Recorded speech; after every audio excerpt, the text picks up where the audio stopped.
Are Yes, visible it to is all, visible. all of you? Yeah. So, as told by Professor Mondal, I have split this session, 2 hour session, into two parts. First one will be on application of IoT in concrete construction. See, this automation in concrete is a now very inevitable thing. Many other industries are um, already welcomed the automation. It will improve the lot of productivity, quality, and many other things. But unfortunately, in our concrete construction, civil engineering aspect, the automation is not that well received up to so far. So we have done some very tiny step towards that in our lab, and I want to share that experience. And the other thing is the some recent advances in the brick and block masonry. So I will start with the first topic. That is the I have narrowed down this area a little more. That is the monitoring of early age properties of concrete at real time using IoT. So everything I am going to discuss step by step. So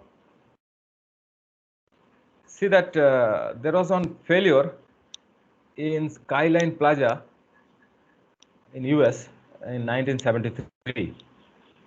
It's shown in the left side, and the reason was that premature removal of formwork because of the it was under construction building, and due to the premature removal of formwork, this has been collapsed in way back 1973. And the right side, another figure we saw, it is a construction site at near our campus that there is some bad quality column, right? You can see, and you can understand what is the reason, because the formwork was removed before the setting of concrete well at that location, right? So it is a very old problem, and it is coming from 1973 to even today, that when we should remove the formwork. Now, design code has several recommendations that you have to remove. If it is vertical formwork, you have to remove in few hours, 9 hours, 12 hours, some time they have given.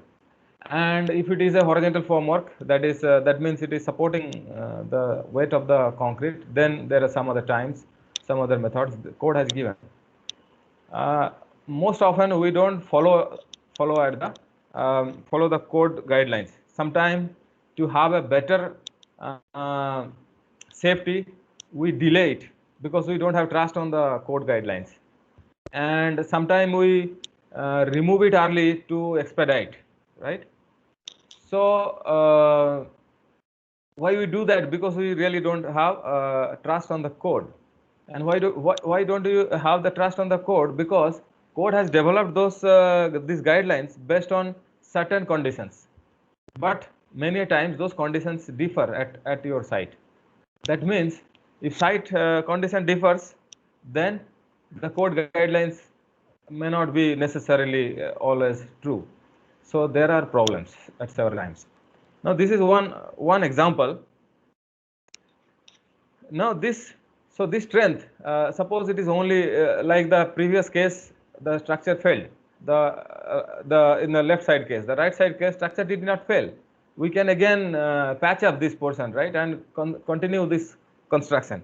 But this early age problem will actually control its long-term behavior, and of course the quality of the structure and the safety of the structure. So early age properties of concrete, what are the early age properties? Early age compressive strength, plastic shrinkage, setting time, workability. So all that like plastic shrinkage, you see, there will be, if suppose proper curing is not happening at site, there will be shrinkage, plastic shrinkage will form, and which will affect the long-term behavior of the structure. But as a construction management personnel who is sitting at the office, not at the site, he has to trust on the the people who are at the site, they will tell you, okay, it is cured well. But the construction manager won't have direct access. Many a times they won't have direct access to the site to realize that whether really the curing is done well or not done well, whether plastic leakages are happening or not happening. So it will be very nice if there is a way you can get those data on your mobile phone. Suppose you are sitting at the office and in the mobile phone you get alert that compressive strength has been sufficient to remove your formwork, or else you get that your structure requires curing immediately, right? Require curing water immediately, otherwise you are at the verge of forming plastic shrinkage. So you can directly instruct your people to take immediate action. All right.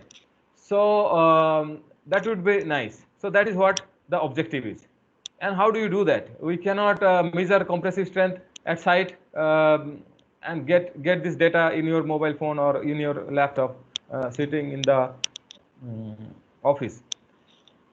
Now, there are many factors. Those are influencing the development of early age properties, like temperature inside the concrete, temperature of the atmosphere, relative humidity of the atmosphere, wind velocity, and many other things. Some things are known, some things are not known. So many things are which are measurable. We don't have to break the concrete and understand what is the strength, but through some other measurable property we can predict, or we can assess what is the kind of strength the concrete has at this moment, or what are the type of bleed water available at the concrete, what is the evaporation rate that is happening, and what is the bleed water available. So those data we can find out through some other measurable parameters. That's what ACI, American Concrete Institute 305R, this code says. Now, real-time monitoring of the above parameters. Suppose we can, as I was telling, if we can monitor those parameters at real time. At real time means exactly at the time you are sitting at the office and you can monitor from your office what is the concrete temperature, what is the atmospheric temperature, what is the relative humidity. Those things are measurable, and it is possible to get in your mobile phone those data. Now we can find out that what will be the weather tomorrow, and it is very easy to measure, put some instrument and measure the weather parameter today and get it correlated with the properties of our interest, and then it will help the quality control and construction management. With recent advancement of sensors, microcontrollers, and IoT technology, the real-time monitoring of concrete can be achieved with superior accuracy. Not only can be achieved, it should be done. It should be, one second, I'm sorry. Yeah.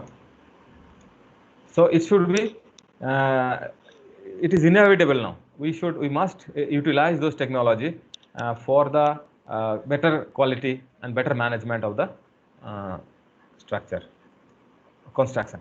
So in general, what we do is we take some specimen, cube specimen or cylindrical specimens, and then we cure either at the field or at the site or at the laboratory, either at the site or at the laboratory, and then we check that how much strength has happened 28 days. If it is satisfactory, we feel that quality is good. But question is, does those specimens really represent the in situ concrete, or you in the lab cured, we put it in the curing tank, whether they are at site really it is representing the curing condition at site? It is not, right? The specimens that we create, many a times this concrete what is required, what is used for those preparing those specimens are not the same that is used at the site for the construction, and definitely the curing conditions and many other weather conditions, they are not matching. So they are all non-representative samples, and actually it is not giving any information. Also, they are giving delayed information. When you actually test after 28 days, you are not in a position to, suppose it gives you a bad result, you are not in a position to take any corrective action at that point.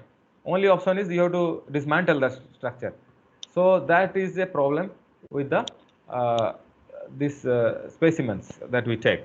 So if we can directly get the in situ concrete behavior or in situ concrete characteristics, that will give us a better insight, and we can take a proper decision based on the parameter values. Now I am going to introduce.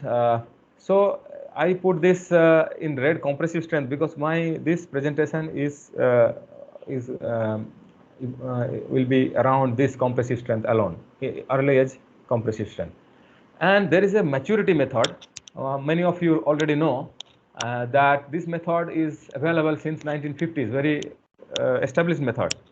And this method is based on the assumption that compressive strength is a function of the rate of hydration of cement, and thereby it is proportional to the internal temperature of the concrete. So when hydration happens, it generates heat, and then the temperature, so as it will improve the temperature, increase the temperature, and depending on the temperature we can correlate that how much hydration has happened and what will be the expected compressive strength. So this is the assumption based on which the maturity method was developed long back, and it is a non-destructive method to estimate the strength development of in-place concrete in the early age, especially less than 14 days.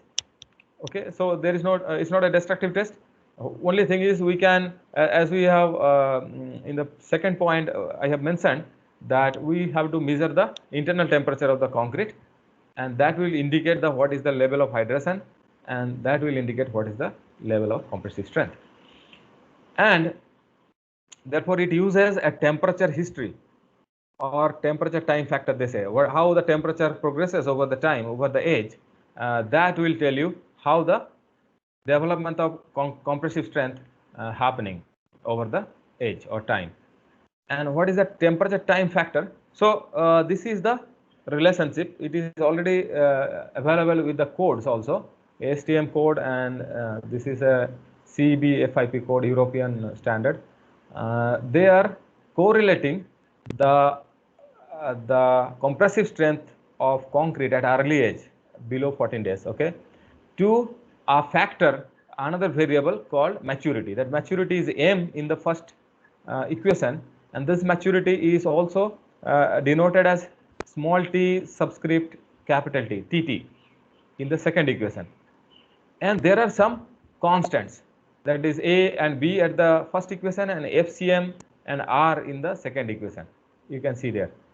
So those constants are to be evaluated depending on the type of cement that you are using, type of concrete, type of atmosphere. So this is specific to the conditions that we are going to have. So those we have to do calibrate to find out these constants. But essentially this is an equation that is relating the compressive strength of concrete as a function of the maturity. The maturity is a time, that maturity I am going to define in the next slide.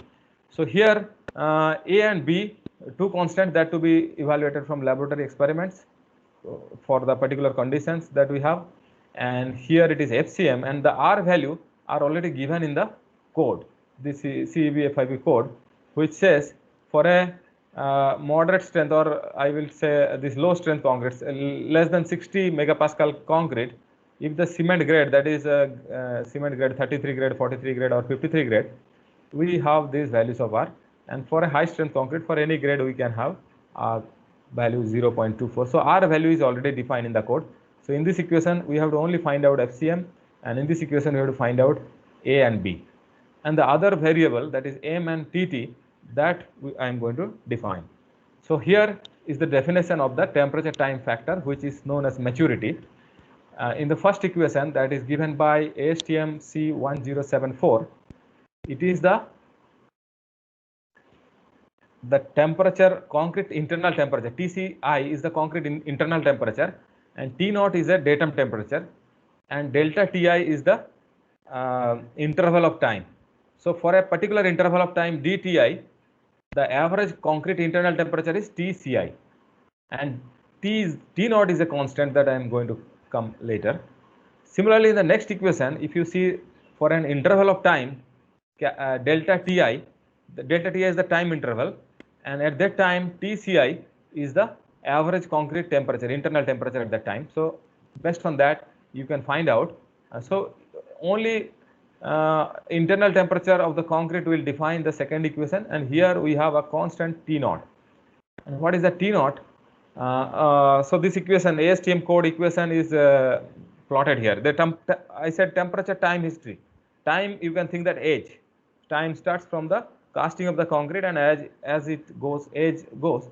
So this is a typical plot of concrete temperature versus time history, where you can see the time temperature was increasing, then somewhat it got static, and it is divided into many incremental age, right? Incremental delta Ti, and at that increment, what is the average concrete temperature is Tci, and delta Ti, this datum temperature T naught is also marked here.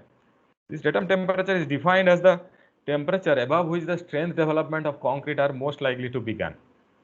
There are some ready-made values of T naught available in the code for a particular case when you don't have the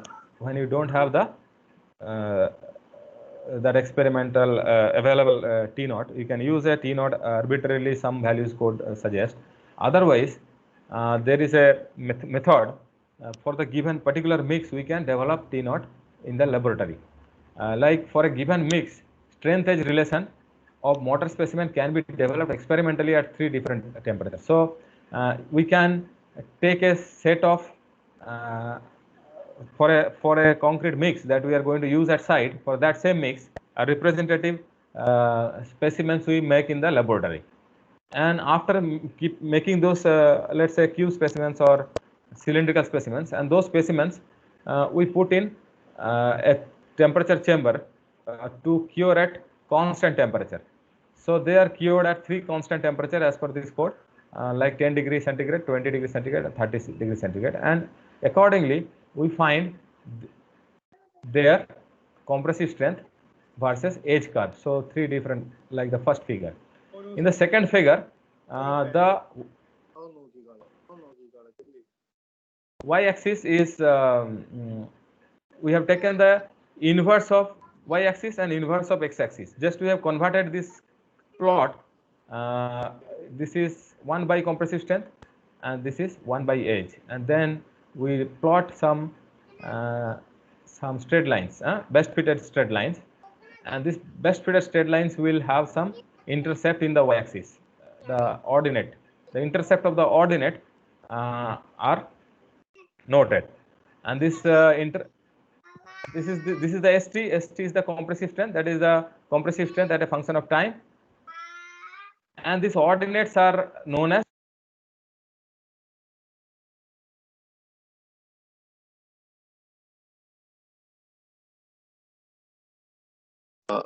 Professor Sarkar, voice is breaking. We're not getting.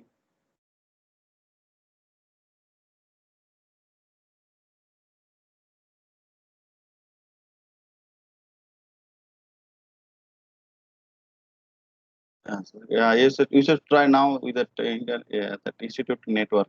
Let us see.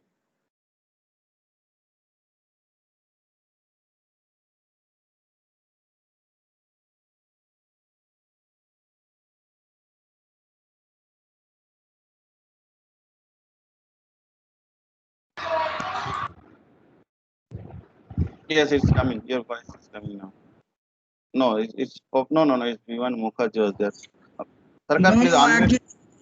Unmute, Yes. please unmute. Okay, Sarkar, please unmute yourself. Yes. Yeah. Is it okay now? Yeah, it's fine now. Yes, you can start. Yes. Okay. It happened now, or it is for a long time? No, just now for 2 seconds. Thank you.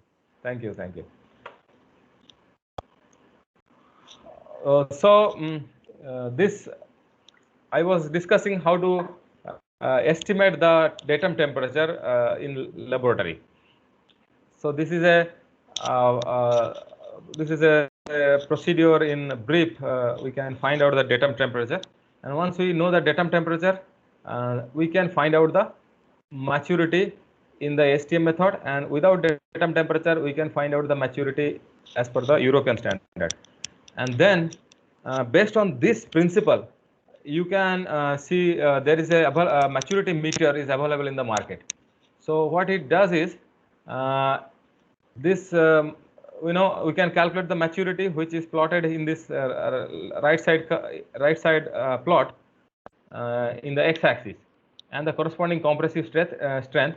This strength maturity relationship already developed, and we can feed it into this maturity meter, and the maturity meter will find out the temperature, concrete temperature at the site. You can go and measure the concrete temperature, and non-destructive way it can tell you the somewhat approximate or somewhat reasonably approximate compressive strength at the early edges. So this is already available in the market, but there are some drawbacks. What is the drawback? You need manual recording of compressive strength.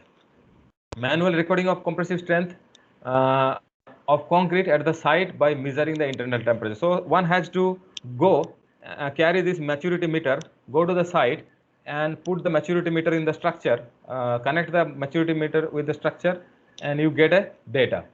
So intermittently someone has to go and get the data, and as this instrument is operated manually, frequent recording of internal temperature is cumbersome for real-time prediction of the compressive strength. So you go at a time and get the compressive strength at that particular time, but again you have to keep on going and getting that data, which is not that feasible at construction site.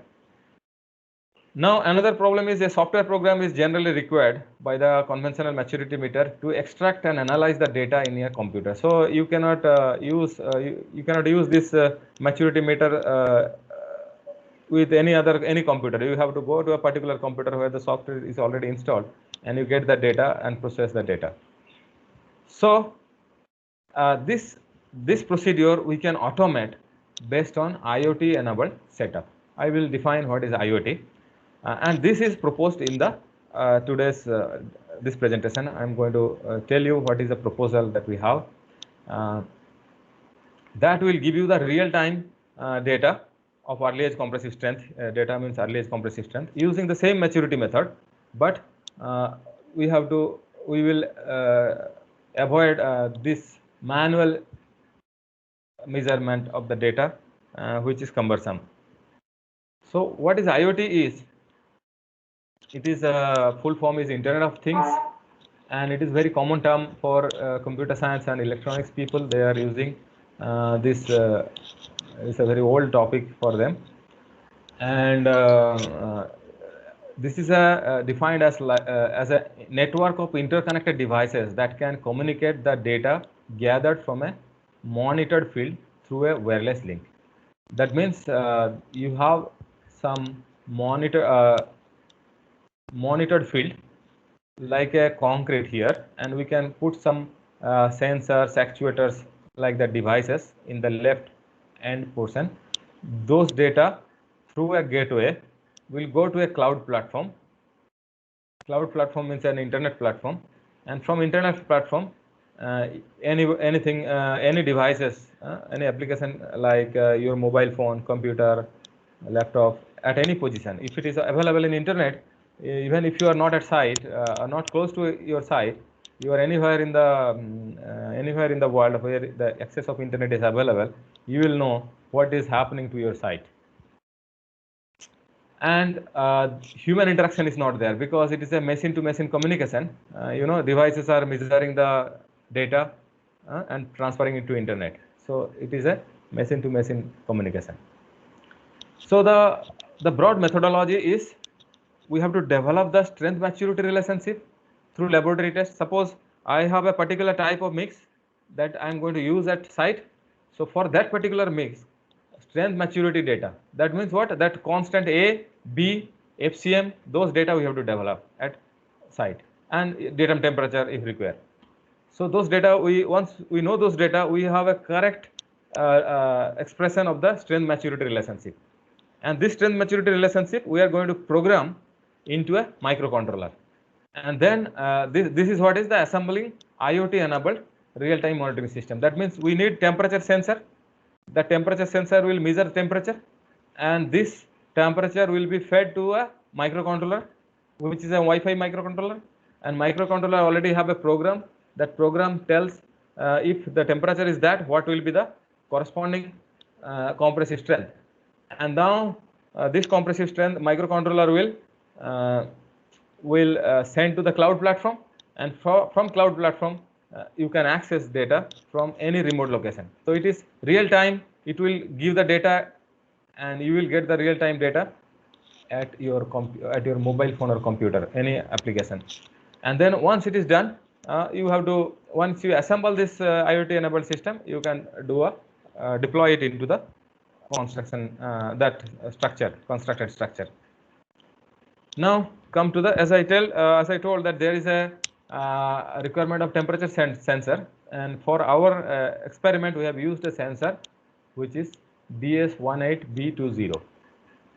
It is a digital waterproof and one-wire interface. You can see the sensor here kept in the casing, and which is connected one-wire connection, and a pull-up register is connected between the power and signal line of this temperature sensor to prevent it any damage from excessive heat. So it requires power anyway. And this is some of the parameters, like it can record temperature from -55 degrees centigrade to 125 degrees centigrade. So a large range is available. It has an accuracy of ±0.5%. Humidity range is not applicable here. Sampling interval at 0.75 second. At each 0.75 second, it can record and give the data. And it is 4 mm diameter, and operating voltage is 3 volt to 5.5 volt. And degradation in the signal over a long distance is well within the limit. So it is usually used by many people in an alkaline condition, because concrete is an alkaline condition. This temperature sensor is useful. And the accuracy, to check the accuracy, there are another sensor which is SHT10. So we have just taken data or temperature data from both the sensors, and we have seen they are giving somewhat reasonably close data, and we have assumed that both are accurate. The temperature data measured by these two sensors are in agreement with each other, with a difference within the 1%. So if they have very small duration, very small differences, then we assume that they are kind of accurately measuring the data. Now this is the microcontroller. It is a Wi-Fi microcontroller, because we need to interact with the this cloud platform. We need a internet connection. So we have taken an Wi-Fi microcontroller, 2.4 gigahertz Wi-Fi microcontroller. The name is ESP8266. It can make a simple TCP/IP connection supporting that 802.1. So these are all we don't have to understand so well. Somebody can help to fix this. Now the typical setup is like that. This DS18B20 sensor is connected to the Wi-Fi microcontroller, which will connect the internet and post the data in the cloud. And you can see in a board, this microcontroller and the sensors are connected, and the sensor will be going to the constructed structure, and the microcontroller will receive the data, temperature data from the sensor, and then it will program. I will tell in detail. The thingspeak.com, one cloud platform, is available freely in the internet, is used for our experiment here to receive the data from wireless sensor noded through the internet, and to support the information whenever required for further processing and supply. And in the bottom you can see one typical curve of temperature and date, temperature and age.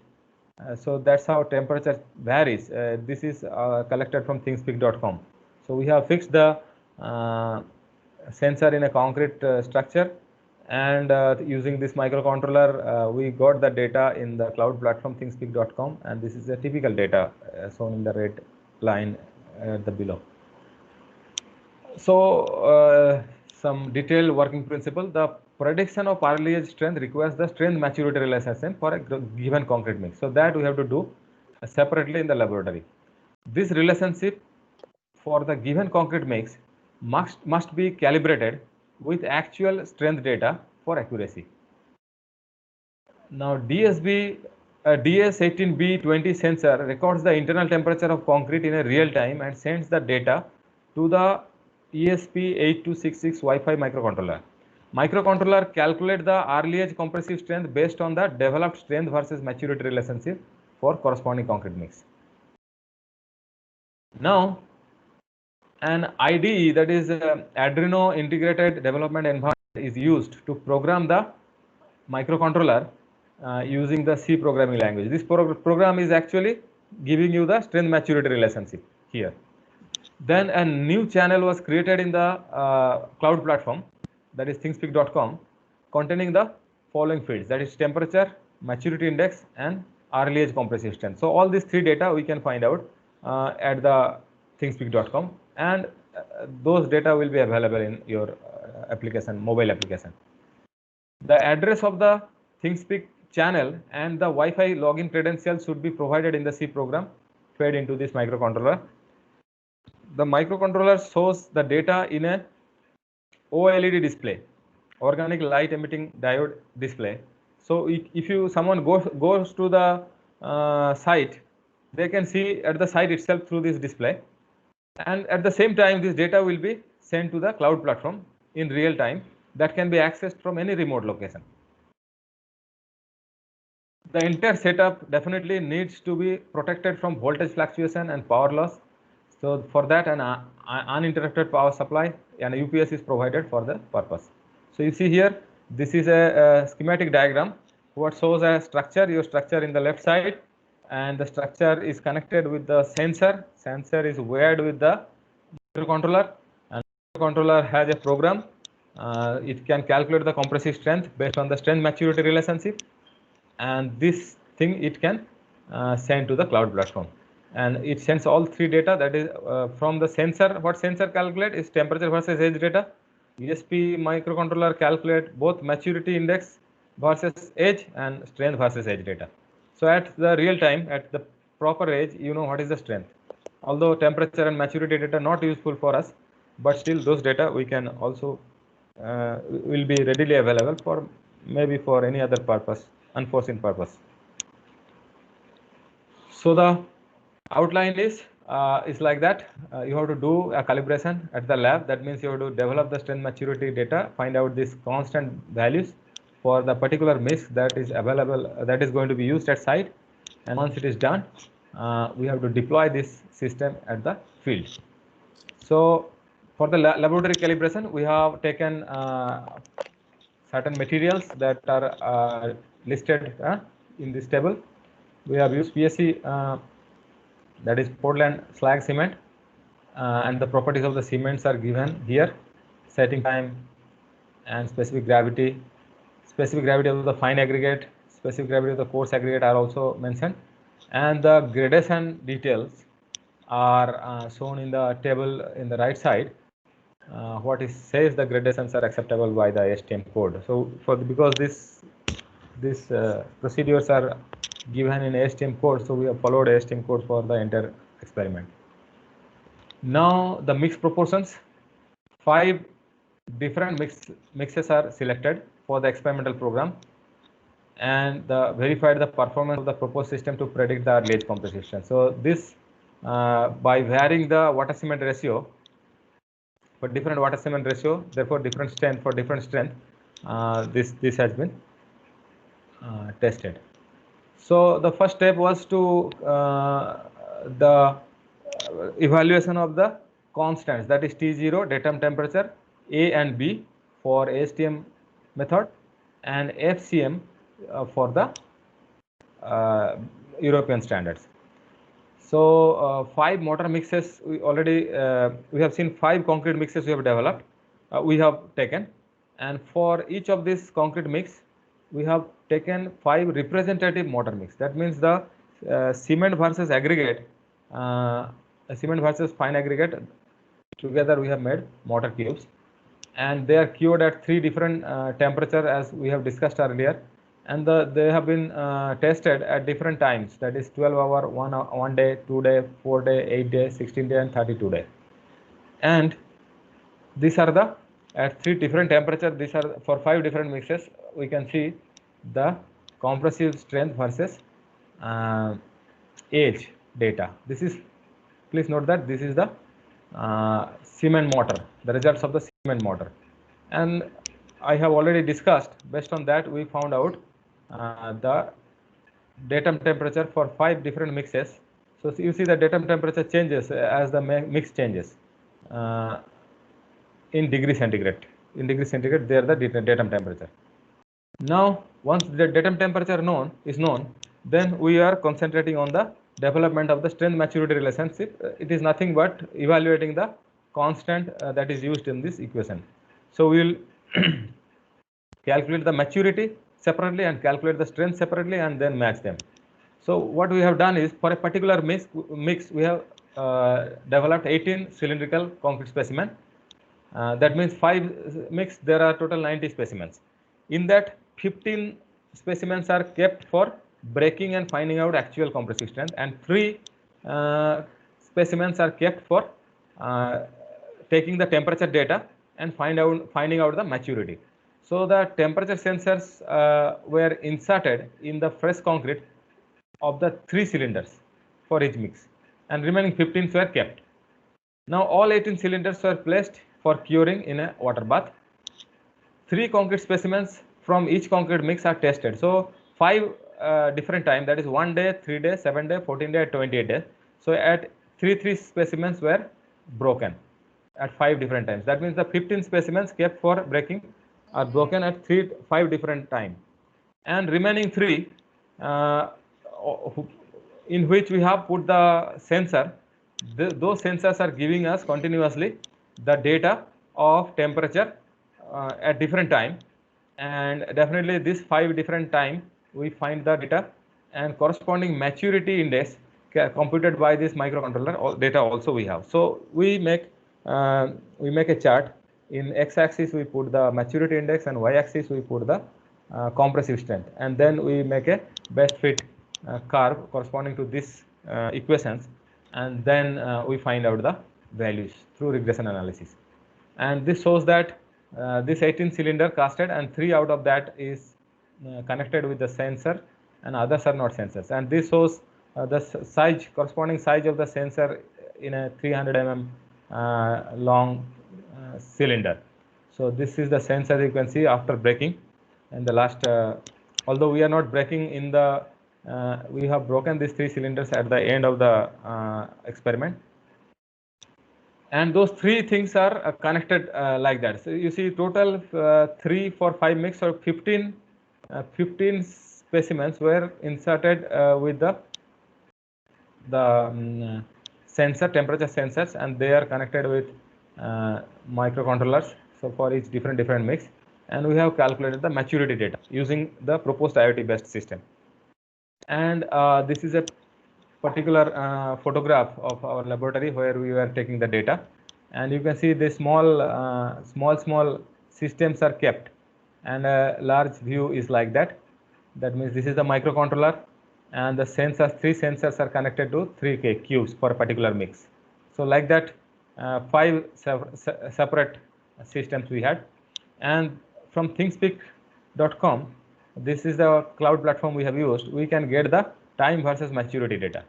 So we get the maturity data from here, and we get the actual strength data from the break test, and then based on those data through a regression analysis we find out this is the actual maturity data we have plotted based on these 2 things, and 2 equations are also given here. And this table below shows the constant values, A, B for ASTM code, and FCM for the European CB FIP method. So once we get these things, our this maturity and strength maturity relation, that is the equation given in the 2 plots both sides, are perfectly established. Once it is established, then this established method we can put in our system. Then it can actually predict. Now to validate that, another set of 15 concrete specimens were further cast for two mixes, that is mix 1 and mix 2, to verify, and the same things were repeated, and we checked the data. Here this plot shows that you have the actual data from the Breck test and the data evaluated, the compressive strength evaluated by ASTM method and compressive strength evaluated by CEB-FIP method. So we can see this is up to 15 days. So early age compressive strength, they are doing pretty well within the acceptable range. And this is for mix 1 and the other one is for mix 2. And if we see the data to check the error percentage, we can see this is a mix 1 for mix 1 at 1, 2, 3, 4, 4 different time up to 14 days. We see that the data, this is the actual data, first column, second column the ASTM values predicted by ASTM method, and you see the corresponding error, and the fourth column is the strength estimated by the CEB-FIP method, and what is the corresponding error. So we can see the error was initially little large for ASTM method, but finally it is less at 14 days, and vice versa is the error was less comparatively for CEB-FIP method in the beginning, and but later the ASTM was predicting better result. Now one has to note here that the error percentage here shows the has two part. One is the inherent error of the maturity method, like whether ASTM equation there is a problem, or CEB-FIP equation there is a problem. So that error plus the accuracy associated with the proposed system. So we cannot think that the proposed system is doing alone this much error. So there are some inherent error also there in the method outline in the code. So, but whatever it is, we see it gives quite a good prediction of the compressive strength at early ages. So at the end, I want to tell you the total framework. So first thing, I call it a initiation stage, where we create new channel containing different fields at the thingspeak.com, and we assemble the IoT based system, that is temperature sensor and the Wi-Fi microcontroller and a flash C program. So this is the initiation stage. And then execution stage, we develop the maturity strength relationship in the laboratory. Then we power to IoT based system and insert this. Okay, so this is the execution stage. And then monitoring stage, we get the data displayed in the display or in the thingspeak.com, we get the data. And what is I want to compare now. So the left side shows a maturity meter, and where in this maturity meter you need human intervention. Someone has to go and take data continuously, and this is our proposed system where anybody can get the data and any remote locations, no human intervention, fully automated. Now you may think that probably it will be expensive. So we have developed a chart of the cost comparison or other comparisons. You see the first column shows the setup, proposed setup, IoT based setup. So this setup will cost altogether, one setup will cost less than $50, whereas a conventional maturity meter cost around $1,000 to $1,500. And conventional maturity meter, now I explained that one has to go to the site and get the data, come and process it and tell this is the data. So there's no connectivity, cloud connectivity, Wi-Fi connectivity is not there in the conventional maturity method. Whereas the IoT based setup, we have this method, this connectivity. Now human intervention is nil for proposed IoT based setup, whereas conventional maturity meter, we have human intervention. Both we can say they are giving real time data, because maturity meter, when you go you get data, but here you can get continuous data at real time monitoring system. And another important thing is remote location access is possible from the IoT based setup that is proposed, and the remote location, it is not possible from the conventional maturity method. Measurement frequency interval is adjustable. I can get this measurement frequency, the time interval I can adjust, but in conventional maturity method is prefixed. Software is no software is required for this IoT based proposed setup. Data logger is not required, so you need data logger and software. This is required for the conventional maturity method. So you can see the differences between these two devices. Now I have started this presentation with the vertical formwork stripping. So we have done some this application where we can apply. So this can be applied for vertical formwork stripping. So another laboratory experiment again. See the code, different code, CEB, FIP, SCI, British Standard, and DIN, Indian Standard, Australian Standards. They give different time in hours. That means that if vertical formwork, the vertical component of the formwork can be removed by after this time. So this is the minimum striking time. After 9 hours, you can remove as per this code. But these numbers are based on certain type of concrete mix. But the recent development of concrete technology, see, there are initially OPC. Most likely, I feel those data are developed for OPC type of cement. But now PSC is very widely used. People are using fly ash, silica fume, GGBS, and many construction waste in cement. So when you use that, this time may vary, right? That is creating a problem. Also, what is the basis? So some of the codes, some of the literatures, they say when the minimum concrete compressive strength reaches this much megapascal, then we can, in terms of this was in terms of hour, and this is in terms of strength. But these strengths are generally not used, because how do you know that concrete has achieved 2.5 megapascal or 8 to 10 megapascal? It's difficult to estimate. But with our proposed system, it is now difficult. It is easy to know what is the reasonably good strength of the concrete, and accordingly we can strike of the formwork.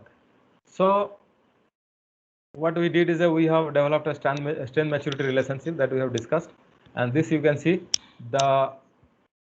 these casted concrete columns, because it was a vertical formwork removal problem.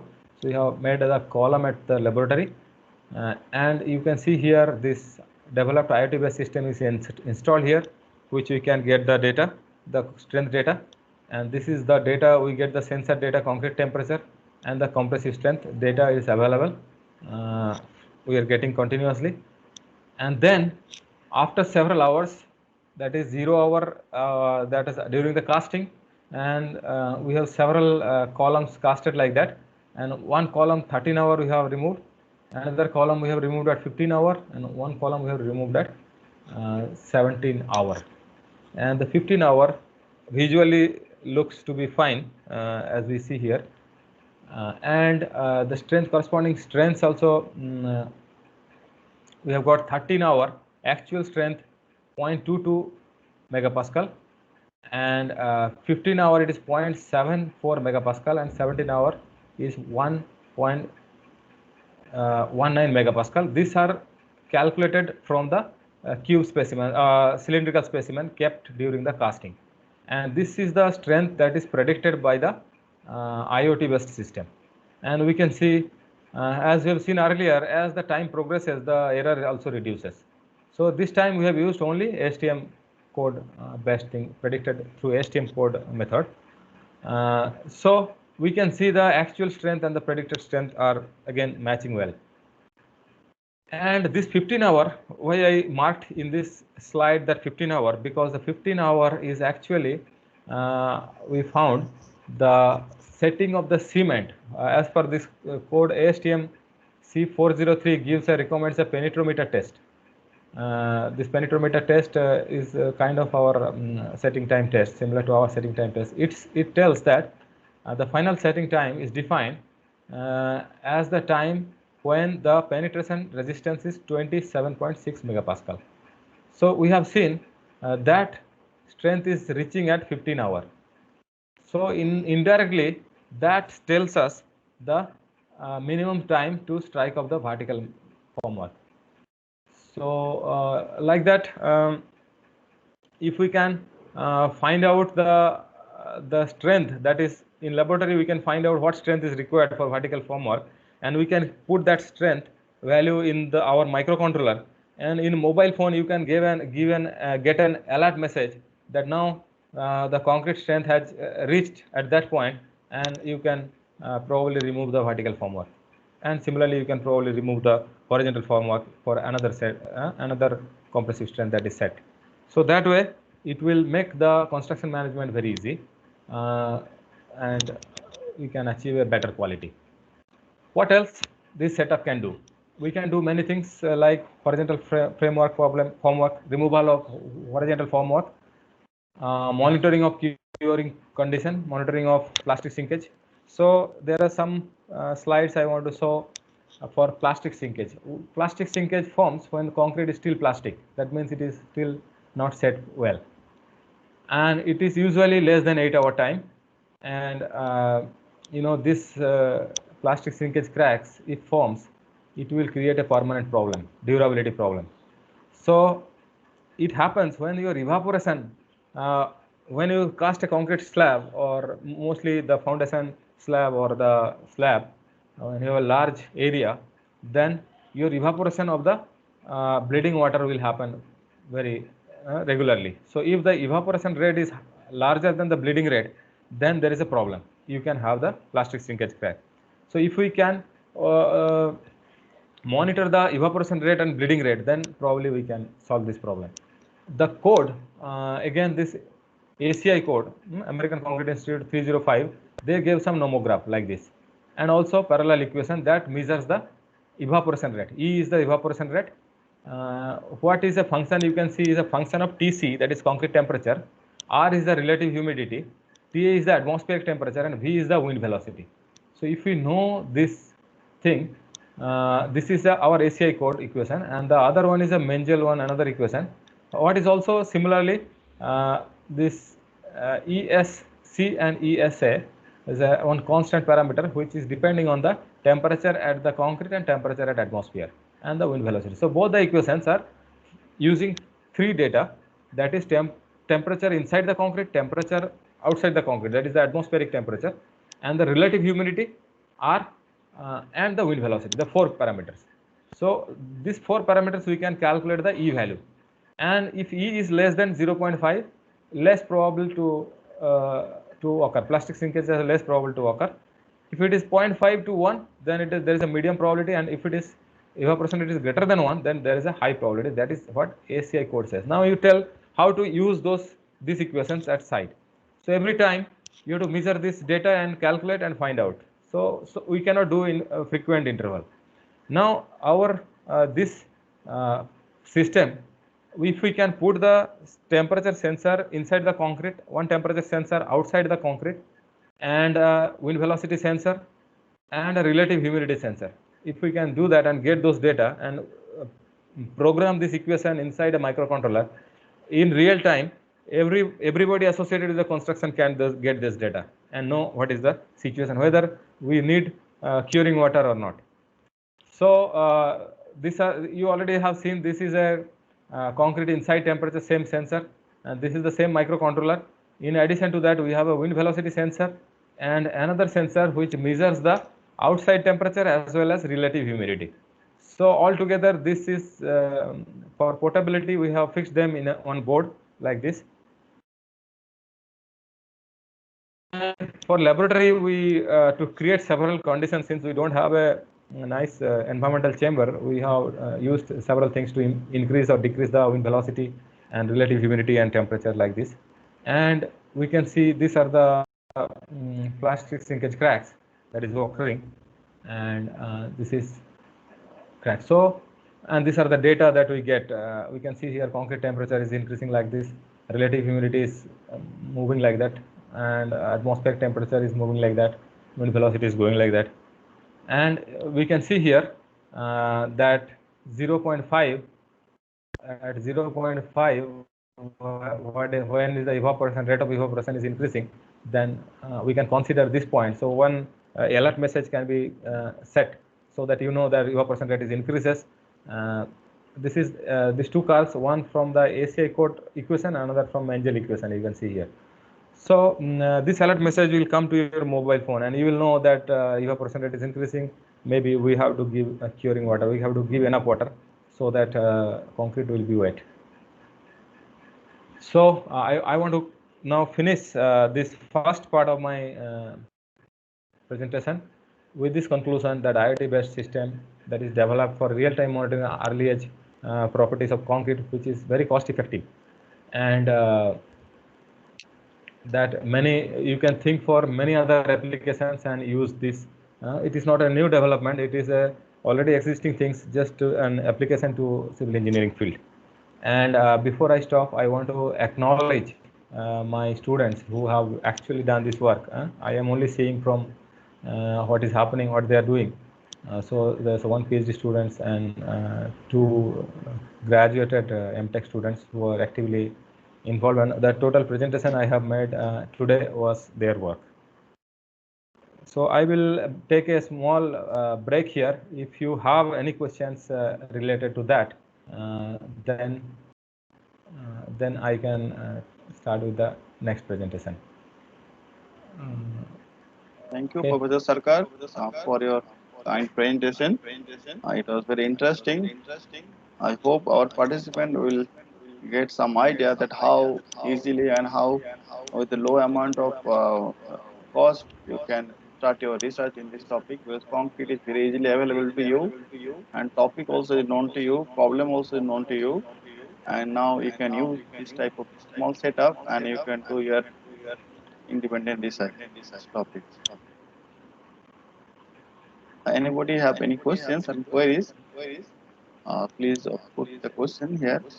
Sarkar will be very happy to answer your Yeah, queries. I'll be happy to take your questions. And you can also tell me what are the problems and how we can do it better also. Yes.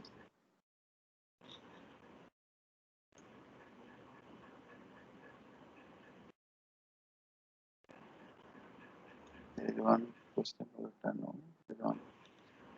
Only good morning message is there. I also checked a message.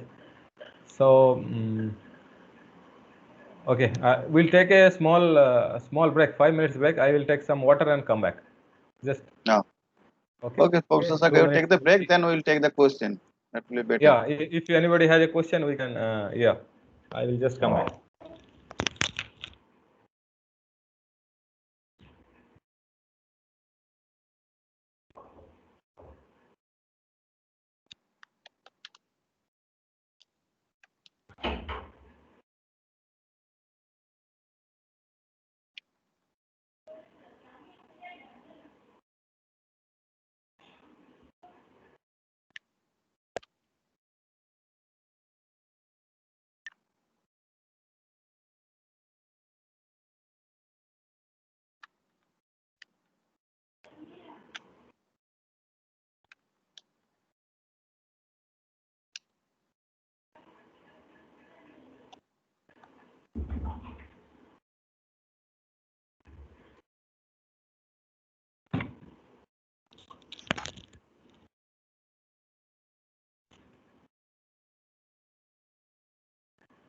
Yes, I wanted to know that does the maturity meter automatically record the datum temperature, or we need to set up? Actually, in maturity meter also we have to give the values of A, B, the equation that automatically it won't do. So this laboratory test part is already there for maturity meter also. We have to give the value A, B, and datum temperature, everything we have to give. Price of the another question is price of the these sensors roughly. So the total, as I told, the total system was 50 US dollar. That means how much is that? 50 into 80 rupees, if you think. We multiple by 100, it will be better. Multiply by Higher cost. 100. So 5,000 rupees was the cost of all microcontroller plus sensor plus everything that we have. So the sensors are cheaper. Like microcontroller is little expensive. Sensors are available from 100 rupees onwards. There are quality of sensors, good quality of sensors, precision measurement. You can have a little expensive also.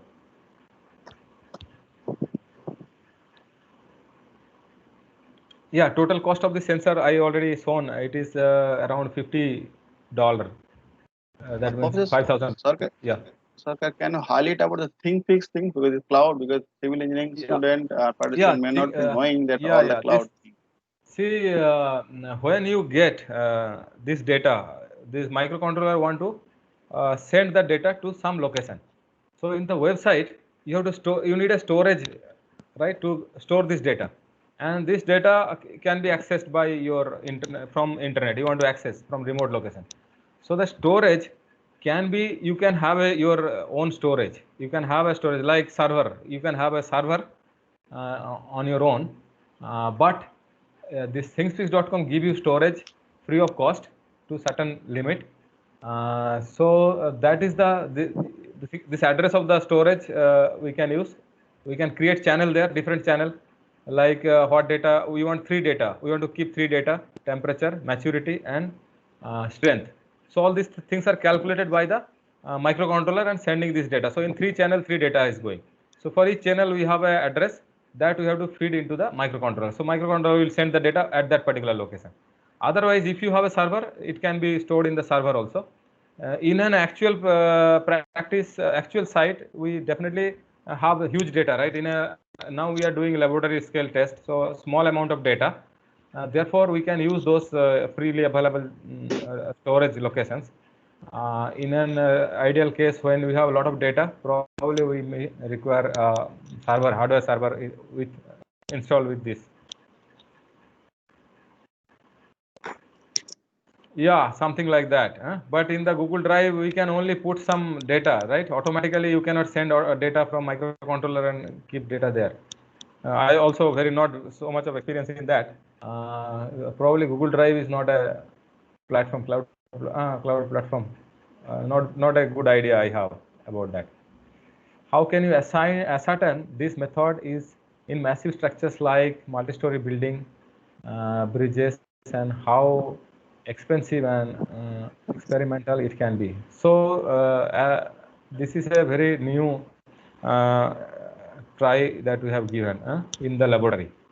Now, in the other day, one of my colleague from University of Burla, he called me and he told we can talk to the some people who are interested to market such product, and so it is not that easy, because the whole one difficulties coming to my mind immediately is that the Wi-Fi network available at the construction site, because now in the laboratory we are putting an Wi-Fi router, but wherever you keep this system, you need to have a Wi-Fi network available there.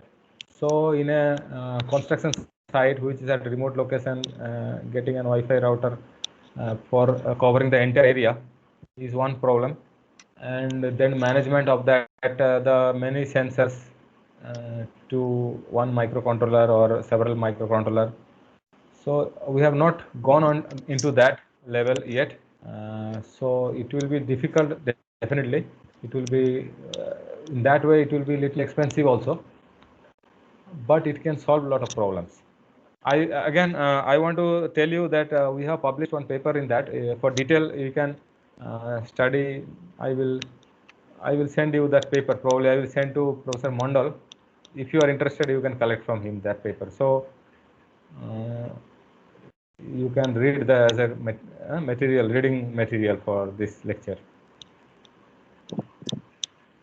Sir. Yeah. Sir, initially in the slide you have shown how to measure the maturity temperature of the concrete and by plotting the graphs. Yes, sir, yes. Can you again tell me how to measure the maturity temperature of the concrete? Okay. See, it is not mature. Is that maturity is a temperature time. It's a temperature time factor. So maturity, if you see, let me upload this slide once again.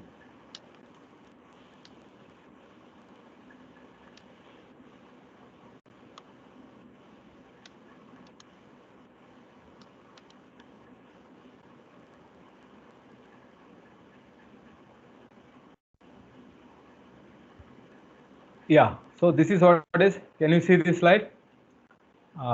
This is the maturity, and maturity is a function of TCI, right? TCI. So So TCI is the basically, how to measure the T naught actually? T naught. There is a procedure. T naught is a constant that we have to develop in the laboratory. That I have discussed here in this plot. So we have to do certain laboratory experiment and find out the T naught. Here, this T naught. Can you see the last figure? We there is a set of procedure. So again, it will take some time to tell. We do some make some cylindrical specimens and break them, and the data and time at different time and different temperature. So those time and temperature, those data we process. This slide will be available probably again with Professor Mondal. Okay. So you go through and you know how to calculate the datum temperature. It is a constant for a, but see here for 5 mix, again I want to show you. It is a specific to a particular mix. Okay, sir. For Yeah, so every this mix, it is variable. it is variable. So for a mix that is used at the site, for that particular mix, you have to find out the this datum temperature. So once the datum temperature is found out, then AB also, yeah, then when datum temperature is known, then you see here this data. This is the plot: temperature versus age. Concrete temperature is measured by the sensor. So you can have this plot as age progresses, how the concrete temperature increases. And knowing the datum temperature, the area under the curve, the above the datum temperature, is actually representing the maturity. So maturity Okay. is always increasing, right? Because area will be always increasing as time passes. Even though concrete temperature reducing, you can see the concrete temperature is slightly falling as time progresses. But maturity is slowly increasing, thereby compressive strength also slowly increase as the time goes. Okay, sir. Okay. Uh, so if Now we don't have any other question. Okay, We can. so now I want to tell you a little bit completely different topic. Again, not exactly this, somewhat material, but it will be interesting, I hope. In fact, I was interested for the second topic, but Professor Mondal insisted that I start with the first one. No, actually, I thought that see there are Ah. many participants from that college and institute who don't have much facility. Yes, And I want to add here another my another realization that many a times we don't have sufficient fund to buy procure equipment, right? We don't have money to buy equipment. Like for this finding out the rate of evaporation, if you have to purchase an equipment will be very expensive. But using the sensors which are very cheap at market, and if you can develop this type of thing, any property, you cannot measure directly there, but through some other measurable parameter, and lot of established equations are available in the literature, published literature, which is very very authentic equations. So we can measure many parameters of concrete, which we cannot do without sophisticated instrument otherwise. So who are the faculty members of institutes? I know even in our institute we don't get fund to do anything. Even we are lacking fund of purchasing concrete, cement, and other aggregates. So purchasing equipment is very difficult. So this technology, if we can a little bit go into it, can solve many of the problems. We can do a and lot of laboratory experiments. they Yes. also can do independent research also and publish some good paper. Yes. Right. So thank you. I will start the next presentation on next part of this presentation actually. Okay, sir, proceed. Yes.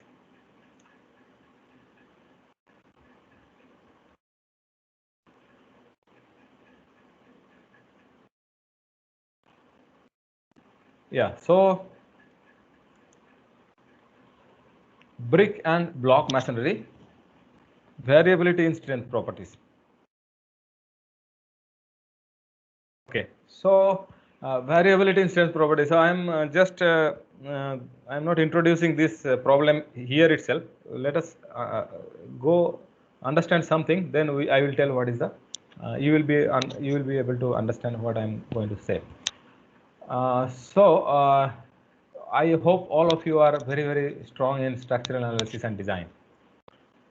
At least we can follow our design codes and do design. So what is the design philosophy or design methodology that we follow? We make a mathematical model of a structure, which is a system. We call as a system. We make the mathematical model. Like I want to tell in very simple way that we make a building model in our software SAP 2000 or ETABS, right? Or StatPro. We make a mathematical model, right? That is the mathematical model of the structure. Now, what we do is to make this mathematical model, we give the lot of geometrical parameters and the material parameters. Like for a building, it will be what is the story height, what is the column dimensions. They are geometrical parameters. Then we tell what is the E value of this concrete, what is the E value of the reinforcement steel, something like that, and many other values we put, and then we apply load. When we apply load, under this load, this model will show some response, and to get this response is known as analysis. First we do the analysis of the structure.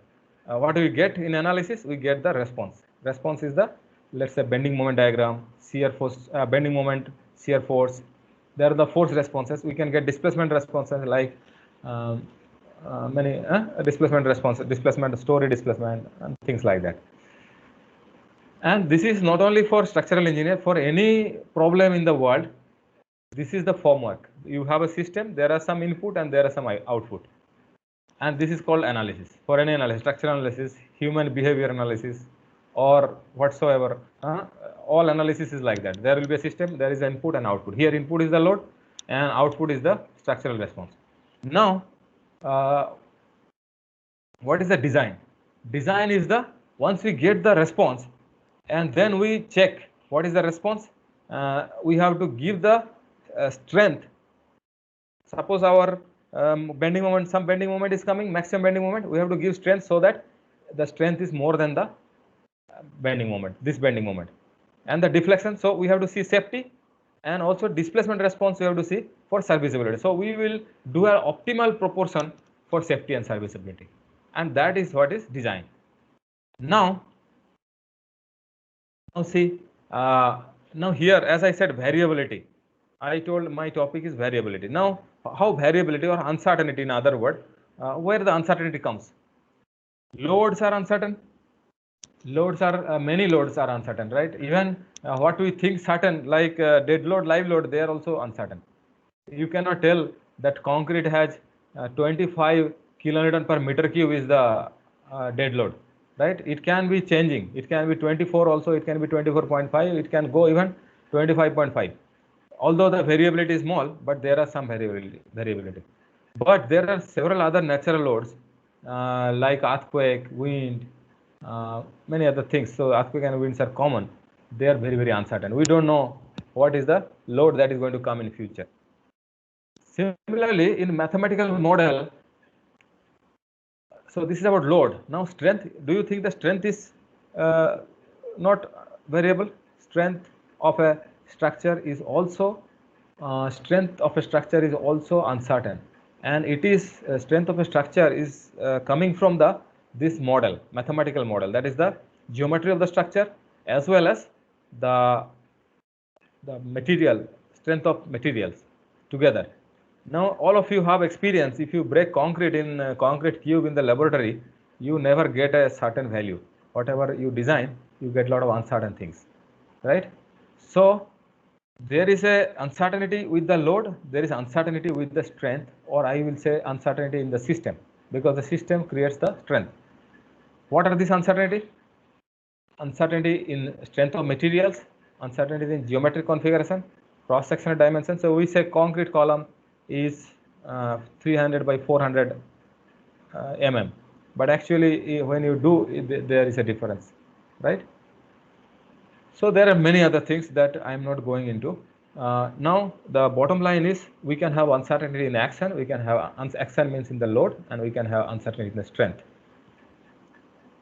But despite such uncertainties, people have, some of our people like structural engineers have made beautiful structures like that. Right or wrong?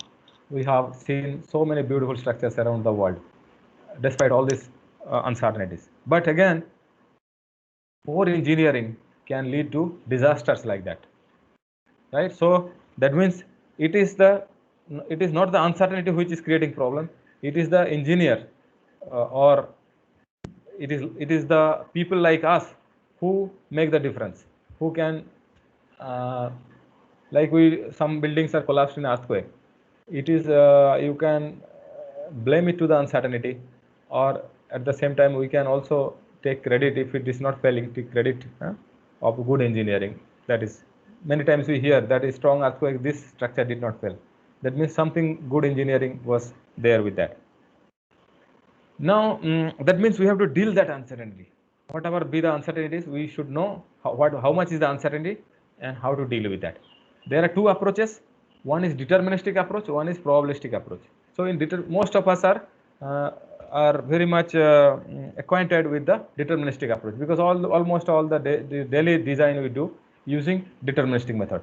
But for certain things, if someone feels, we require a probabilistic analysis also, or reliability based analysis, or reliability based design. And deterministic method, we rely on the factor of safety. So if we know the size of uncertainty, or the level of uncertainty, and we can determine a factor of safety corresponding to that size of uncertainty. So it is important to know the uncertainty and accordingly consider the those uncertainty in the design procedure. Now here two things are plotted, R and S. R is the load effect. That means let's say bending moment that you get from analysis, that is the effect of the load. When you apply load, what is the bending moment coming? So demand force, and resistance is the R, and this is a probability distribution function of the S. You know the load is not as I told now, load is not a constant value. It's not there are uncertainty, right? Similarly, resistance is also not constant value. There is an uncertainty, and this is the probability distribution of the load effect and resistance. The orange color, the chart, it shows the load is distributed around the nominal or characteristic value. So the characteristic value is a deterministic way of thinking, and similarly the resistance. And they are let's say independent random. Many times they are dependent, like load effect will be dependent of the capacity that we have sometime. But now for this discussion, let us assume that they are independent random variable. And so in the probabilistic sense, we have a distribution plot like that. In a deterministic sense, we have a nominal value or characteristic value. Like we say 25 megapascal is the concrete characteristic strength, right? This is a deterministically we say, okay, 25 megapascal is the strength. But actually, we know it is a distributed from maybe from 20 to 30, 32, 33 like that much megapascal. So in a probabilistic sense, we can have this distribution. And now, what is the chance of survival and chance of failure if the load effect is less than the resistance? The first equation in black is resistance is greater than or equal to the load effect. That means structure will survive. If resistance is less than the load effect S, then structure will fail. Is this clear to you? Then this is what is the simple thing. Now in a probabilistic measure of safety is equal to the probability of failure is equal to probability R is less than equal to or less than S. That is what is the probability of failure. In a deterministic measure of safety through the Fs, that is the factor of safety, that is Rn divided by Sn. Rn is the resistance, nominal resistance divided by nominal load effect. Now, suppose I know the complete distribution of S and R, I know how much factor of safety is required there. If there, are you following me? Similarly, what is the probability of failure is acceptable by us? Then we can do a correct design in a reliability based design. So here you see these two orange line and orange area and the green area, there is some shaded portion. What is that shaded portion indicates? The shaded portion indicates that R is less than S, right? And for all other part, R is greater than equal to. So for all other part, structure will survive. But for this shaded portion, if the shaded portion happens, because it is a random variable, anywhere your resistance can lie and anywhere your load effect can lie. So that shaded portion represents the failure. Now, what is the moral of the story? You stretch, suppose you increase your resistance, so the green plot will move towards the right, and if you reduce the load effect, your orange plot will move to the left. But how much ever you do, there will always be risk of failure, and no structure is 100% safe. That we should understand. We can never design a structure which is 100% safe. There is a risk of failure, but the question is how much risk is acceptable by us. To know, we should know how much risk is acceptable by us. So the risk should be considerably low, which is acceptable by us. Now, safety margin. Just I want to tell one or two slides briefly how to calculate that safety margin. So here, this is R and S. That means if your R is greater, S is smaller, then we are fine. But if R is less, S is more, then it's not fine. So I can define a new, so margin of safety is R minus S. If R minus S is 0, that means there is no safety margin. If R minus S is bigger safety margin. But if R minus S is negative, that means we are at the failure. Not, are you following me? So if R and S are uncorrelated and normally distributed resistance and stress variable, then G will also be normally distributed. Now, R and S, that if you have studied probability theories, you know, if R is a normally distributed function and S is a normally distributed function, then R minus S is also a, this new function G is also a normally distributed function. And the mean of G will be mean of R minus mean of S. And the standard deviation of G will be square root of standard deviation square of R and standard deviation square of S. This is the standard probability theory. Now, failure occurs when G is less than 0. That means P less than 0. P is negative. And the probability of failure is given by the probability for G is less than 0. Now, I have plotted that these two figures now merge to a new function, S, R minus S. So, R minus S is this plot. And whatever portion, the red portion at the left, below the ordinate, left side of the ordinate, that represents the probability of failure. So that area under this curve, that means the red portion of the area represents the probability of failure. Now, if we convert this to a standard normal means mean is equal to 0 and standard deviation is 1. That is what standard normal, right? If we convert this curve into standard normal like that way, then from the point that that probability of failure to this mean, this portion is known as beta. So if from mean your probability of failure line, this red line goes very far. If beta, you can see from this plot that if beta increases, then your probability of failure will reduce. So this at the bottom, the beta is a reliability index, that is by Cornell, and there is a table. You can see if beta increases. Suppose beta is 2.32, then probability of failure is 10 to the power minus 2. That means 1 by 100. Each 100 building, one building will fail if beta is 2.32. And beta is 3.09, then in 1000 building, one building will fail. If beta is 3.72, in 10,000 building, one will fail. So what is your acceptable limit? Because we can never, you see, how much ever you do, there is a risk of failure, right? But definitely we should know what is the acceptable limit of failure. Now, this is a probabilistic approach. And what is the deterministic approach? You know this beta definition is here. Beta is equal to mu g by mu g by sigma g, and mu g is equal to mu r minus mu s. Actually, here differently it is written rm minus rs, that is, and divided. So this is the beta, and you see if we change this equation, if we go some more step here, we get an equation something like that.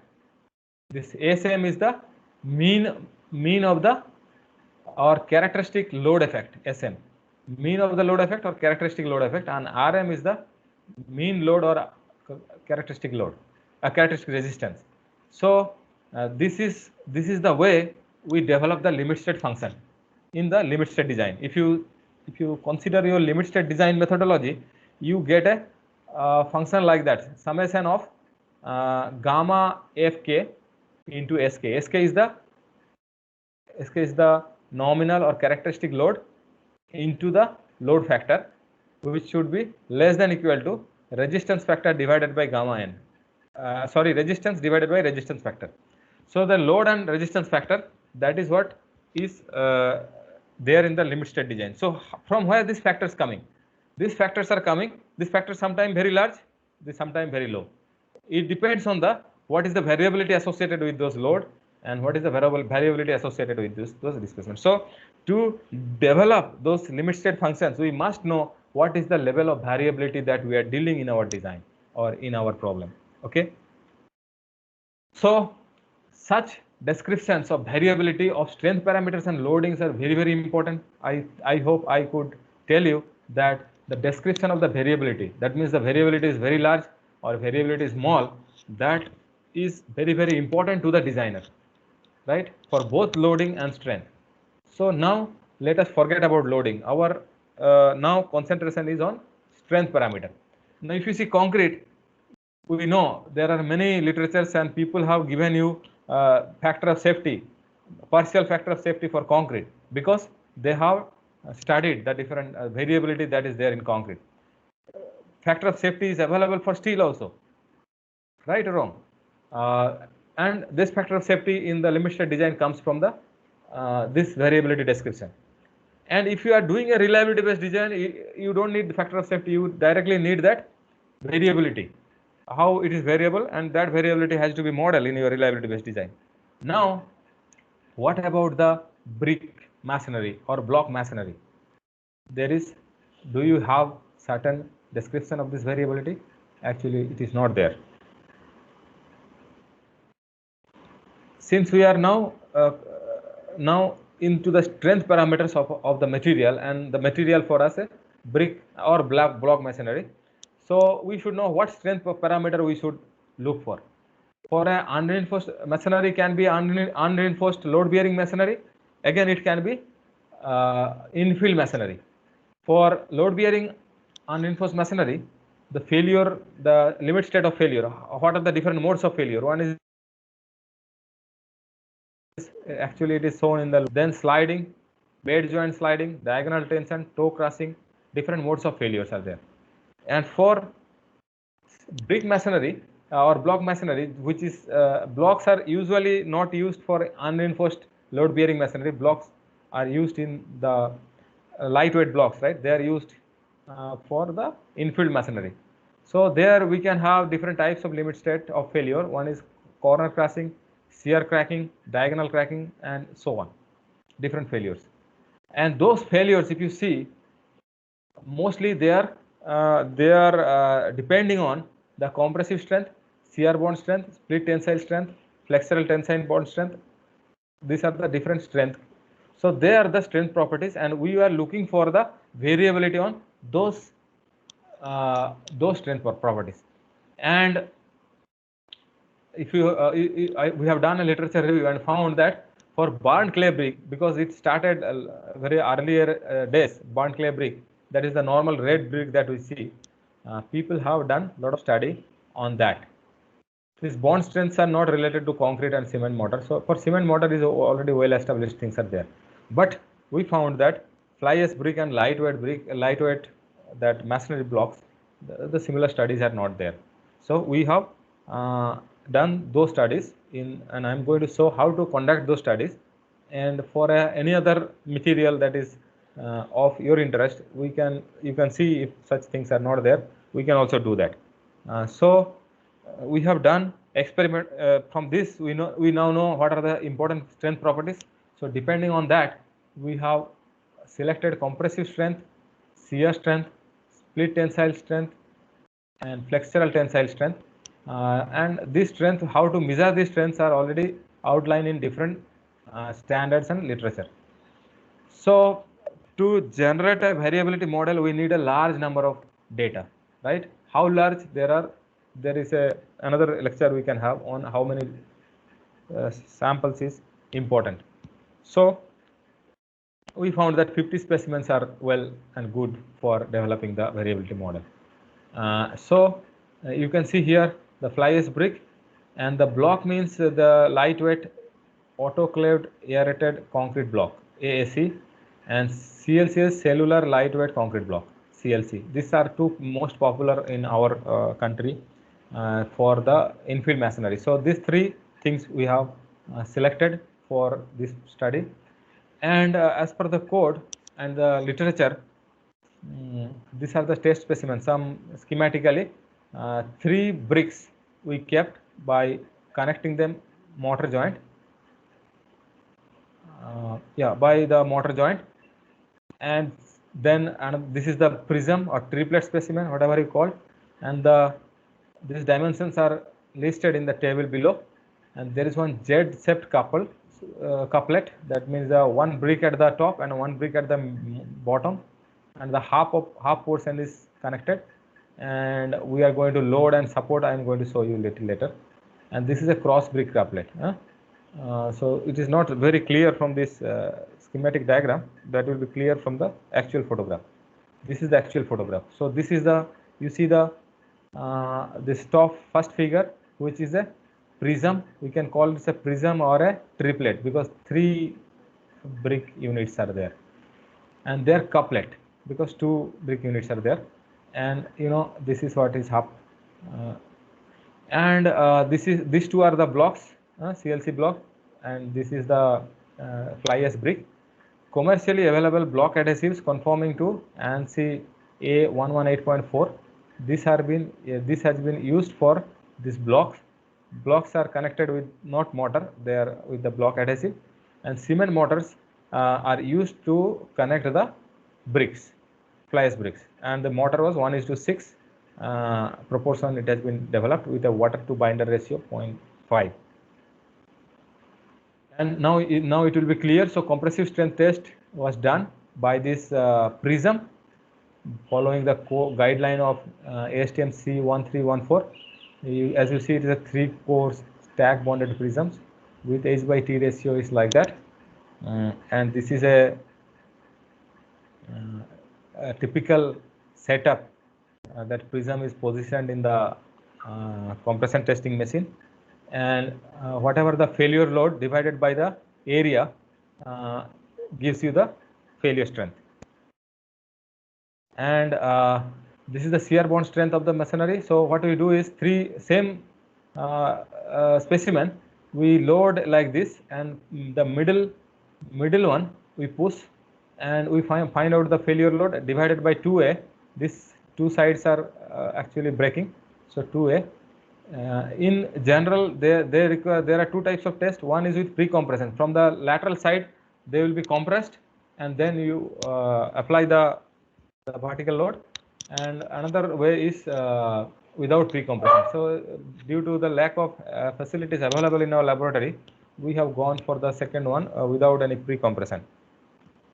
And this is what is you see the couplet, cross-shaped couplet is the tensile strength, is a kind of direct tensile strength. So from both ends, we push it, the lower brick, and the upper brick is supported in the both sides.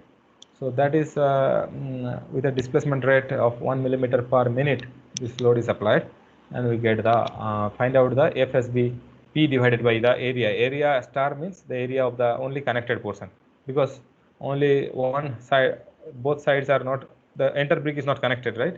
So the portion it is connected, that much area we have to calculate.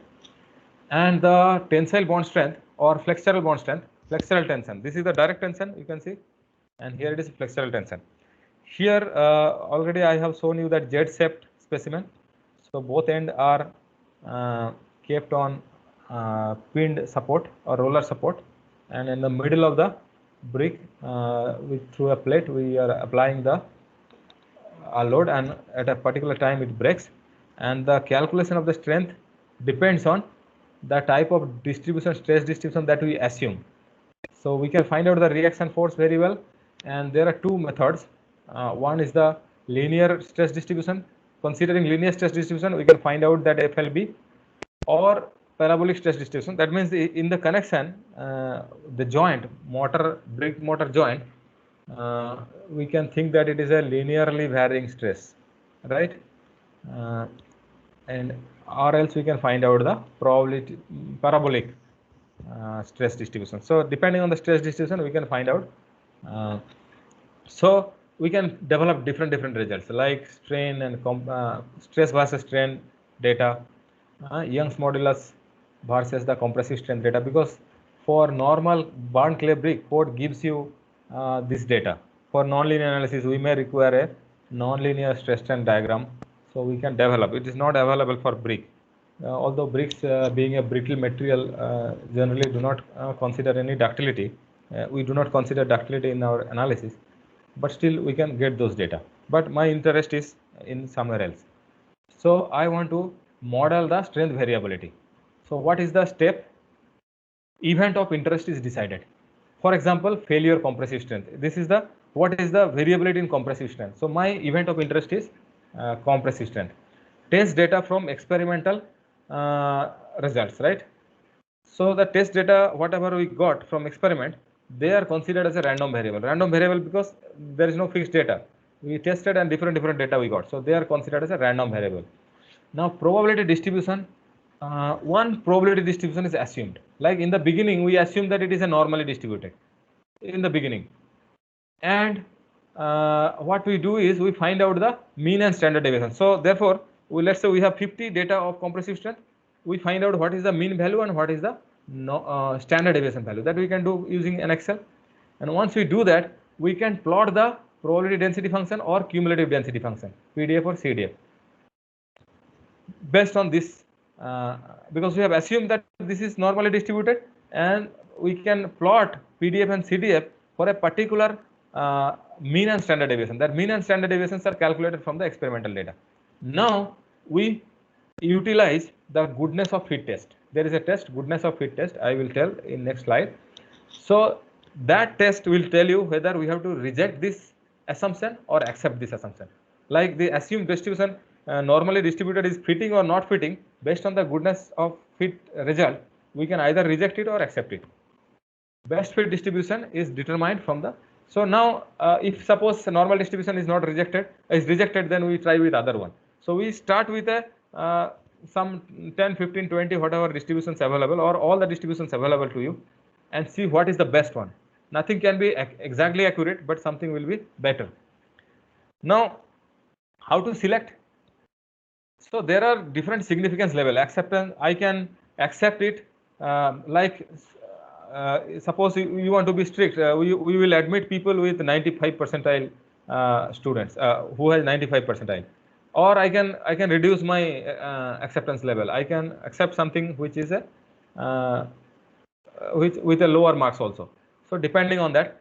So in this study, we have considered 5% significance level for which we have our distribution is accepted or rejected. Now the goodness of fit test, 3 goodness of fit test, that is KS, KSL and AD. I will tell about that. And there is a statistic. Each test has a critical value, and we calculate the statistic value from this goodness of fit test and check whether it is a less than the critical value or more than the critical value. If it is more than the critical value, then we reject. If it is less than the critical value, then we accept. So what is a goodness of fit test?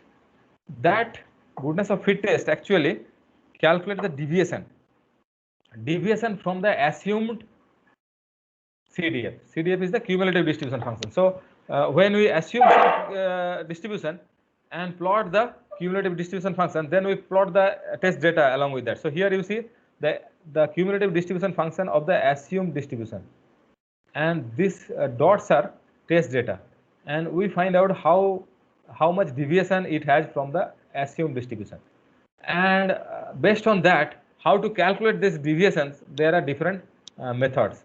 So that is why different KS test, I said KS is the Kolmogorov-Smirnov, and there is one KS Lilliefors, Anderson-Darling, chi-square. There are many tests.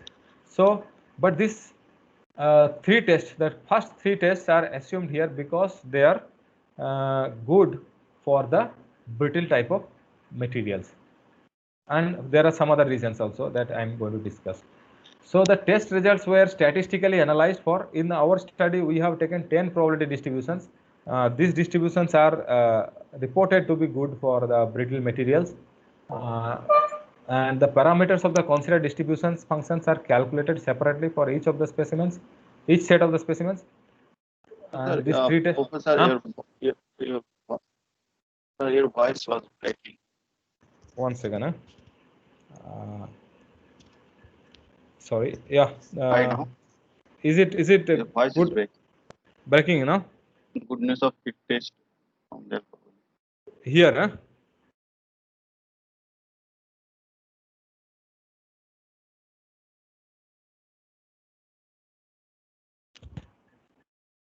Yes, can you hear me? Yes, now it's audible, yes. Okay. So, I missed this slide, right? Hello? Yes, you can explain from here. Yeah. So, the goodness of fit test is actually is a test. The statistic value is calculated. The statistic value is calculated based on the deviation we have from test result to the assumed distribution. The red lines are showing the distributions, and this distribution together create a statistic value. And if the statistic value is less than the critical value, then we accept this this distribution. If it is greater than the critical value, then we reject this distribution. And how this statistic value is calculated, that has a different methods, like this KSL, AD, CS, different methods are there. They separately or differently calculate the statistic value. And in our study, we have considered the 10 probability distribution functions. We have 10 functions we have checked. Whichever came better, we considered them. These 10 functions we have chosen because they are good for the brittle material. And the parameters of the considered distribution functions are calculated separately for each set of specimens. 3 goodness of fit tests, namely KS, KSL, and AD, are carried out for the data set to obtain the best fit distributions. And we have used a computer software, EasyFit Professional, for the analysis. And this gives you the details of the KS test, that is Kolmogorov-Smirnov statistic. The statistic is calculated like that: dn is equal to maximum of fnx minus fx. So this hypothesis regarding the distributional form is rejected at a chosen significance level if the test statistics dn is greater than the critical value. So the KS, and there is a KS Lilliefors test, both are equal except the critical values. The Lilliefors consider a different critical values, and KS consider a different critical value. Otherwise, they are all same. KS test are selected because it is more sensitive near the middle of the distribution than the tail. So in the middle of the distribution, KS is very sensitive, and the other one is Anderson-Darling, which is better at the tails, not at the middle. So both we have considered to check both the tails and the middle of the distribution. And the hypothesis regarding the distribution form is rejected at a chosen significance level if the test statistics is known as A square here. A square is defined like that. So this is about the 3 GOF tests that we have selected. Now see, there's the test results of the I have taken the fly ash masonry for one one parameter for elaborate discussion, and we will show the results for other data also. So this shows the 50 compressive strength data of the fly ash brick masonry, and this shows the range sample. Total 50 samples are there. These are the all percentile and statistic values it shows here, and these are the 10 selected probability distribution functions. So we have taken from gamma distribution, Gamble max distribution, Gamble mean distribution, Johnson distribution, log normal, normal, and Weibull. Some of the distributions are 2 parameters, some of the distributions are 3 parameters, and some are 4 parameters. And the corresponding parameters are evaluated from the experimental results. You can, maybe some of the distributions are new for you, but you can always relate the thing with the normal distribution. Normal distribution has 2 parameters, that is mean and standard deviation. And if I give you the data, you can definitely find out mean and standard deviation.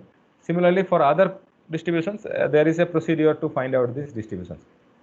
There are shape parameters and scale parameters, location parameters, different parameters are available.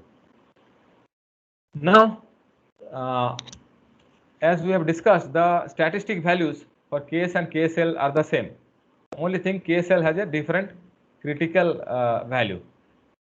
So now for all 10 distributions, you can see the first column, the statistic values are reported here for the KS and KSL, and also AD, Anderson-Darling test. And now you know, the lower the value of deviation, better is the fit. So you can see here, the number 1 is the rank for the lowest statistic distribution. And accidentally, we got both AD and KSL are giving us the log normal 2p is the best fit. So that means log normal 2p is the correct distribution for the compressive strength of the fly ash brick masonry. Okay. Now it can be different sometime, because that log normal, this KS and KSL test is concentrating on the middle of the distribution, and whereas the AD is concentrating on the tails, that means 2 front and back tails.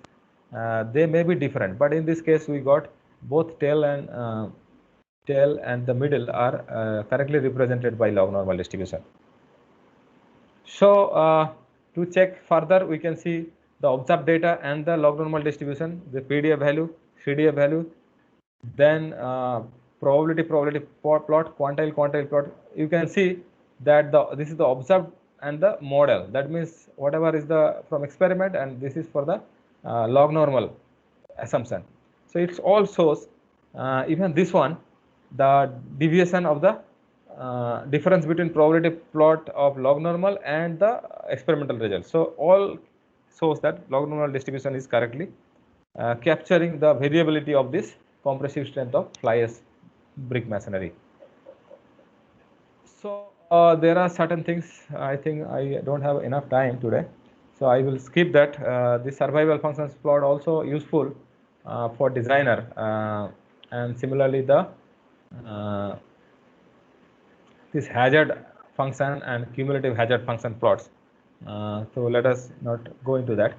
So what we can see here, based on the result, it can be proposed that log normal distribution is best suited for compressive strength of fly ash brick masonry. Now, however, the difference, you see the differences are very small for log normal to another next, the second ranked distribution. So another problem is, suppose this is the experimental data that I have taken. If you do another set of brick and do experimental data, there may be some change in the data pool, and you may find that other one is highly ranked. So it is not that log normal only we have to use. We can use the other any of the highly ranked distributions can be used to represent the compressive strength model.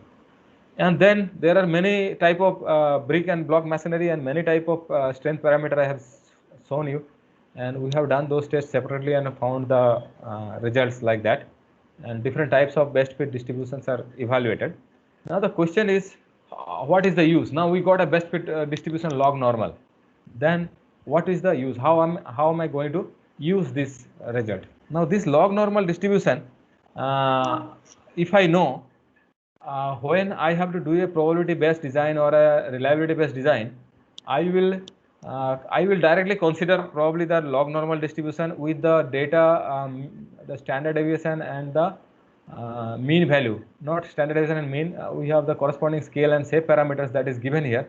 We can take them, and by sampling we can develop several multiple data, and those data we can use for our reliability based design to model the uncertainty. Additionally, the finding of the study will support the development of the strength, the partial safety factor of the strength for the limit state design. So for the limit state design, when we get the mean strength or characteristic strength of the brick, if we follow the limit state design, we can develop a guideline for limit state design based on those the outcome of this result. That is what is the type of distribution. Sometime the data I am giving, the mean and standard deviation data in this result, you may have a little higher strength bricks. So the mean value and standard deviation value may be different. So then how are you going to use these results? So we can do a conventional design of experiment technique. That means we can do some testing there. Let's say 5 brick only we test. We don't have to test again 50 bricks and do a lot of analysis like what I presented today. You can simply do a 5 or 3, even 3 brick we can break. Sorry, not 3 brick, 3 brick masonry prism, right? It should be masonry prism.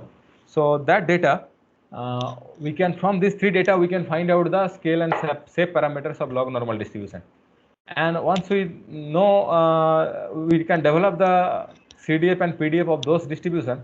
I can now develop data for many samples through different sampling techniques, and then those data can be used for further analysis, probability based analysis. So this study will give you a basis for limit state design or the probability based design, reliability based design.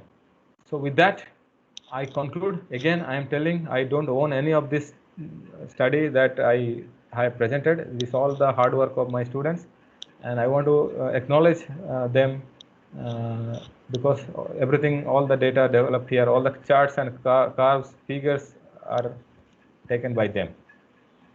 So with that, I want to also show you a beautiful picture of our NIT Rourkela campus during this lockdown, because you can't find anyone here. Thank you very much. Again, if you have any questions related to the second half of this presentation, I'll be happy to take up.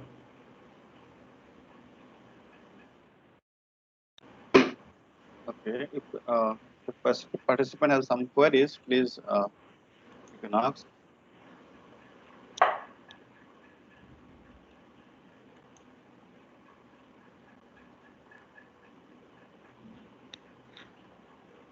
Sir, am I audible? Yeah, Yes. Sir, in your practical, you have seen that the number of bricks are 3 number of bricks are placed one above and B in between there is a mortar is there. Yes. If you increase the number of brick or reducing it, the compressive strength, how it is varies. Sir, only we have taken that only 2 or 3 bricks in combined and tested all it. If it is varies, then what is the variation? I will tell you. I understood your question. See, for anything, any test, if you, I will ask you one question. If you take 150 mm cube of concrete, it gives you a strength. But if you take 500 mm cube, how the strength will vary? You tell me. Strength will increase definitely. Strength will vary, increase or decrease, whatever, it will vary. But there is a standardized procedure, because code says you have to standardize based on these things. So for any laboratory test we do for strength evaluation, there is a mechanism, there is a methodology, right? And specimen size. because size effect will come. So the concrete cube size, what you do may not be exactly that compressive strength for a big structure, right? So this 3 course brick code also allows sometimes 4 course brick. So there is a height to thickness ratio. You have to follow that height to thickness ratio and create your specimen, and that is accepted by the design codes and the global research community. So we have followed here that again ASTM code accordingly. So any test you do, you have to follow the guideline. It will be definitely different if you change the specifications. Is this clear to you? Yes, sir, it is clear. Yeah. Thank you, sir. Is there any other queries? For these sessions, we don't have now. Okay, now I think it's a lunch time. Nobody has. Okay, probably. I hope this presentation helps the participant to understand then how you can use some probability theory and some tool to get some result. Here also you can see that Professor Sarkar using very simple test, and he is publishing good paper. One of this paper has been published in ASC journal. And I want to tell you, I think we have published 4 papers in ASC journal and one in the construction and building materials from the second half of our work. so you can see that this type of simple in simple topic also you can do research where you do not need some big facility. With simple setup you can carry out your research. I'm not getting any queries, so Yes. we have to I think end some here. question. One new questions is there? No, that is from Oh, okay. nice Fine. one compliment for you. Nice presentation. Thank you. Thank you. We'll take the feedback. I'll share the feedback form. So at the end, I will share with the faculty also that how the participant has responded to your presentation. So that will also will help you and encourage you also to give a lecture in such type of faculty development program. Okay. I thank Professor Sarkar to Thank you. spare his valuable time. Yes. I also want to thank Professor Mondal for giving this opportunity and all the people present here for giving their valuable time to me to give a pleasant hearing in the morning. Thank you very much. So we'll end the session here. We'll meet in the Yeah. second half, and we have 2 more sessions at 3 o'clock and after 6 o'clock. Professor Mitra will present after 6 o'clock because he is in the USA, so we have to comply with the time. So we'll meet twice again. Okay, thank you, Professor Sarkar.